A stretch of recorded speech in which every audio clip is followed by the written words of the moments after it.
The new Fortnite update is absolutely insane. Believe it or not, we've only got 8 weeks left until Season 2 wraps up. And if you think things are going to slow down, you've got another think coming. The roadmap ahead is absolutely packed with updates, premieres, and massive events that are going to keep the grind feeling fresh every single week. We are kicking things off with April 9th, which might feel a little bit more low-key in terms of raw content, but it's still got some big milestones. This is the official launch date for the brand new Arena mode, which is basically the ultimate proving ground for players who want to test their skills in a more competitive environment. This is also when the next web-based reward drops, and this time, it's a pair of dual-wield pickaxes that look pretty sick.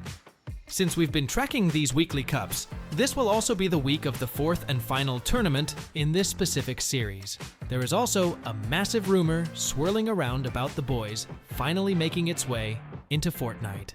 Since the final season of the show is about to premiere, it would be the perfect corporate synergy move for Epic. Even though it hasn't been officially leaked by the big data miners yet, the community is practically begging for it, and it fits the rivalry theme of this season perfectly.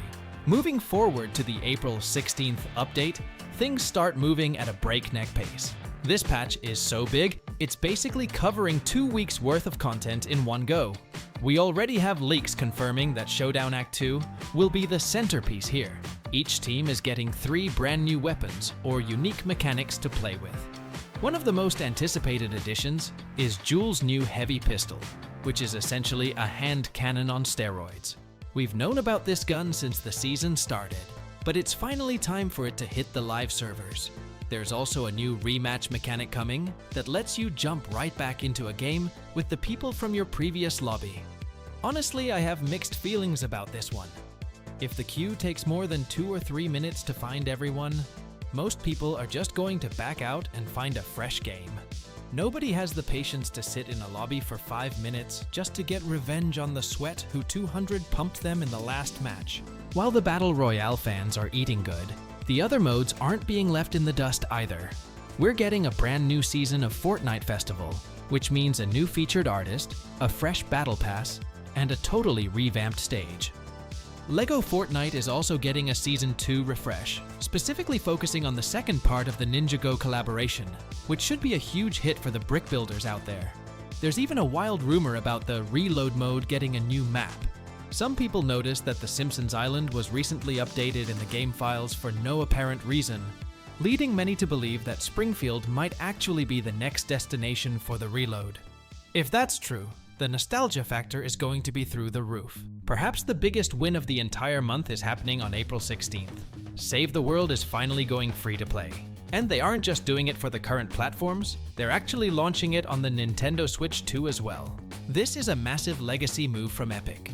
If you head over to the official site and register before the 16th, you can unlock a free spray, a banner, and even a new hero if they hit the 1 million registration milestone.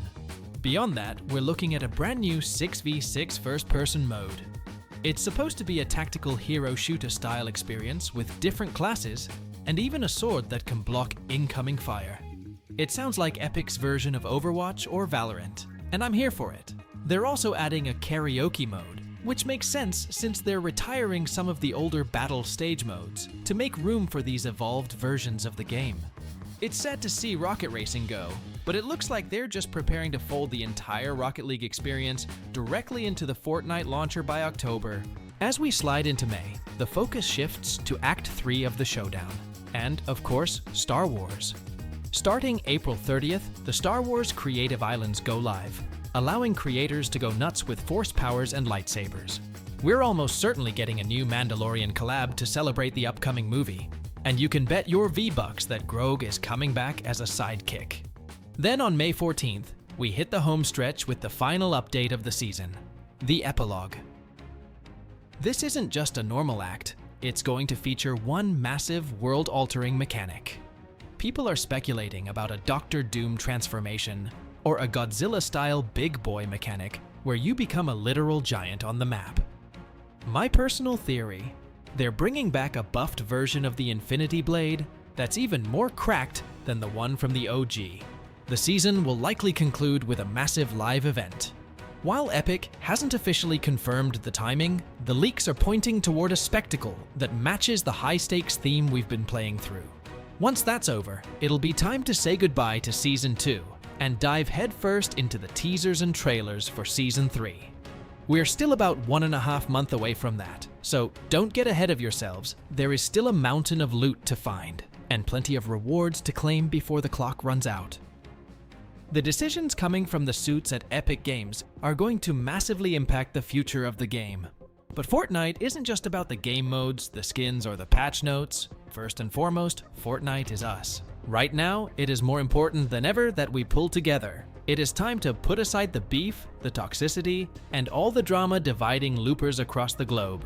The recent announcement from Epic Games CEO Tim Sweeney has sent absolute shockwaves through the gaming community. Laying off over 1,000 employees is not just a standard corporate restructuring maneuver. It is a glaring red alarm indicating that the massive expansion Epic undertook over the last few years has collided with a harsh economic reality. Sweeney was completely transparent in his statement, citing a severe downturn in Fortnite engagement that began back in 2025. The math simply stopped making sense. The company found itself in a dangerous position where it was burning through capital at a rate that significantly outpaced its revenue generation. When a titan like Epic Games is forced to make major cuts to keep the company funded, it signals a massive shift in the broader gaming industry. We are looking at a period of aggressive consolidation. For the immediate future, this means Epic is trimming the fat. The era of limitless budgets, endless experimental projects, and throwing money at every possible metaverse concept is officially over. Epic is retreating to its stronghold. They are circling the wagons around their most profitable and fundamentally sound properties. The $500 million in cost savings across marketing and contracting proves that survival, stability, and extreme focus are the new mandates. This is a painful but necessary recalibration to ensure the company can actually make it to the next generation of gaming. The most immediate and visible casualty of this financial restructuring is the removal of major game modes. The decision to permanently pull the plug on the ballistic mode, the festival, battle stage, and eventually, rocket racing is a massive turning point. For a long time, the strategy seemed to be turning Fortnite into a digital theme park, where every single genre of gaming existed under one single launch button. But maintaining that sprawling theme park requires an astronomical amount of server space, dedicated development teams for balance patches, and constant marketing pushes. When the update drops on April 16th, Ballistic and the Festival, Battle Stage will vanish completely. Rocket Racing, a mode that had incredible initial hype as a massive crossover with the Rocket League universe, is slated for complete deletion by October 2026. What this tells us is that Epic has looked at the raw data and realized that these secondary experiences, while incredibly cool on paper, were simply not pulling their weight. They were not retaining the massive player bases needed to justify their enormous operational costs. By cutting these modes, Epic is freeing up an incredible amount of server infrastructure and engineering talent. Instead of having hundreds of developers split across niche rhythm games and arcade racers, those resources are being forcefully redirected back to the core game. It is a harsh reality for players who dedicated time to grinding the ranks in Rocket Racing. But from a strict business perspective, it is the absolute only way to stop the financial bleeding. So, where is all that newly freed up energy going? Sweeney explicitly stated that the clear mission now is to build awesome Fortnite experiences centered around fresh seasonal content, engaging gameplay, deep story, and massive live events. This is arguably the most exciting part of this entire situation for anyone who actually cares about the universe of the game. For the past year, it felt like the central narrative and the cinematic quality of the seasonal transitions took a backseat to the sheer volume of crossover modes and user-generated content chaos. By refocusing heavily on the core battle royale and its overarching narrative, we are likely about to enter a golden era for Fortnite lore. Epic is essentially promising a return to the high-stakes, cinematic storytelling that made the game a cultural phenomenon in the first place. This means we can expect the live events to become truly monumental again.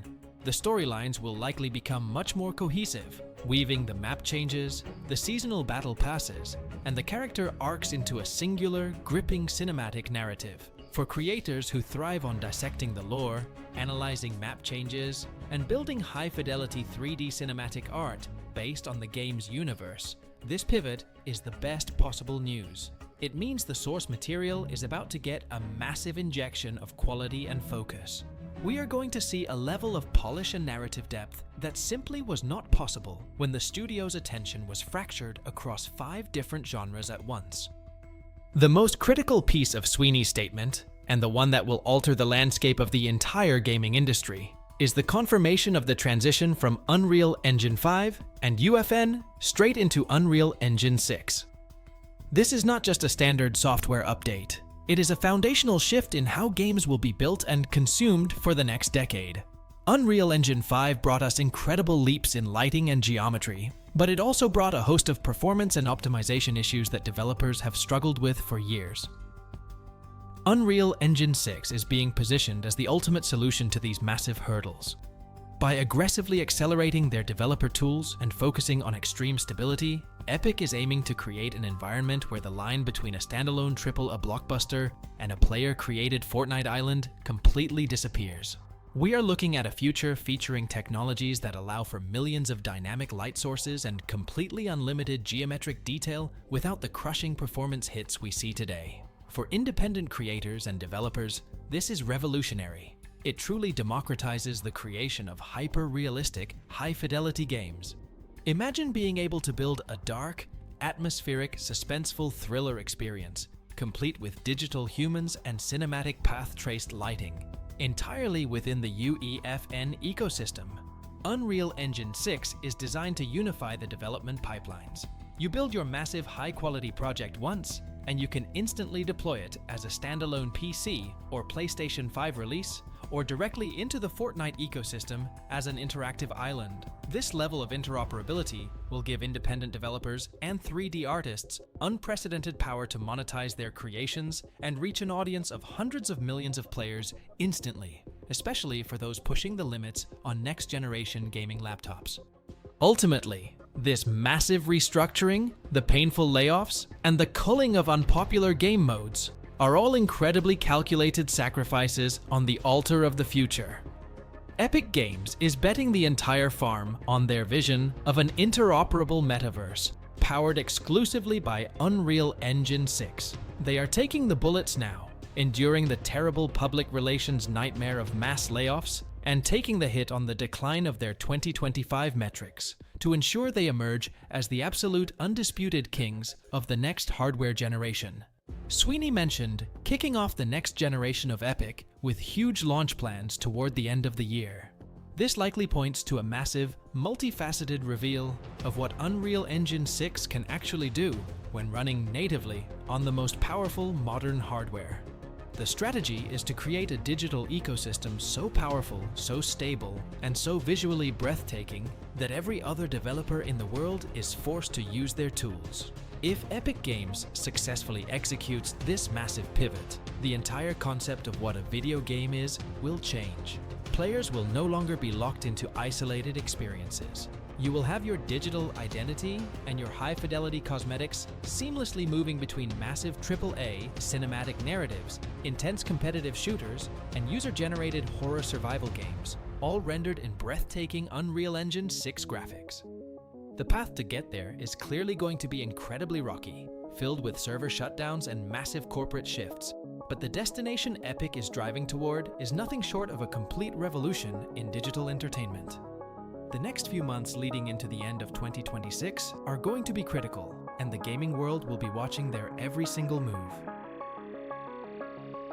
I'm not against Fortnite becoming a launcher where you can play different games. It's an interesting concept, but not for the time we are in now.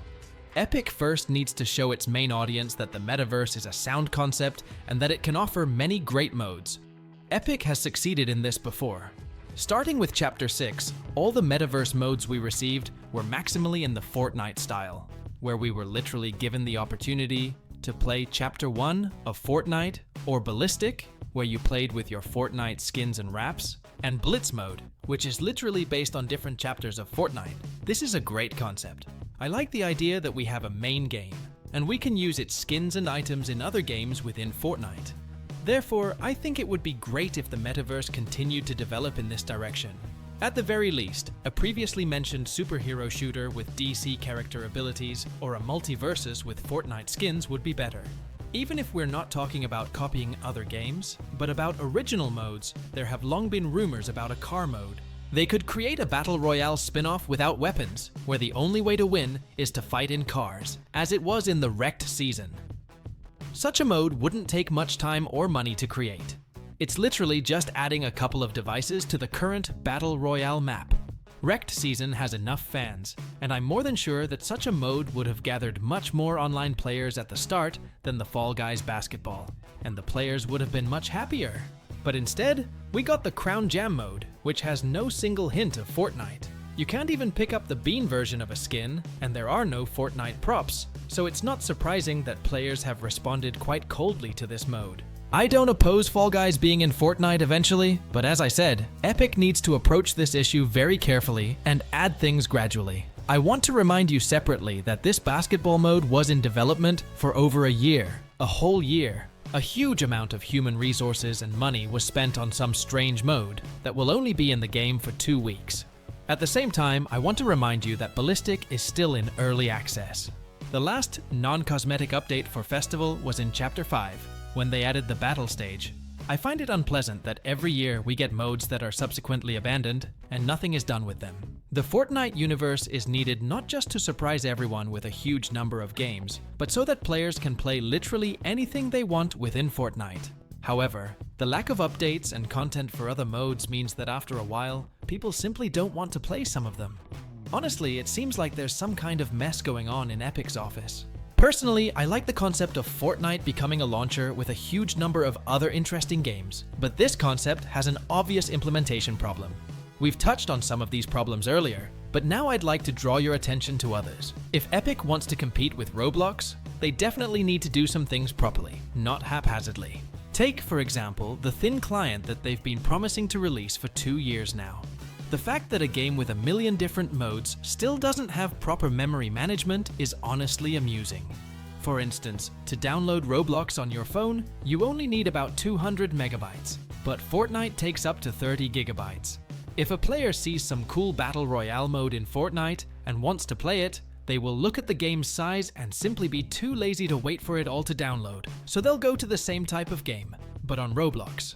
This is the main problem with the concept of Fortnite as a launcher for different games. Players coming for Fall Guys, who want to play the new mode, don't care about Festival, Ballistic, or anything else, but it all takes up memory. Players need to be given the opportunity to play what they want and only have the modes they need in their memory. Instead, we have a situation where such a seemingly simple function has been promised for years, but we still haven't received it. This manifests itself in everything, including the previously mentioned support for modes. It feels like Epic's priority right now is to appease investors and show them that the metaverse concept works, while players simply cannot be convinced of this.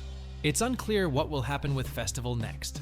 It's completely unclear whether Ballistic will ever leave beta access, or if it will suffer the same fate as Rocket Racing. Ideally, Epic should first start supporting the existing modes to boost online numbers, and make new ones that the Fortnite audience will warmly embrace, such as an extraction shooter, which is often discussed lately, or the car-based battle royale we talked about earlier. The metaverse should offer players the ability to play different modes, but with the current distribution of content, it turns out that people only want to play a few of them.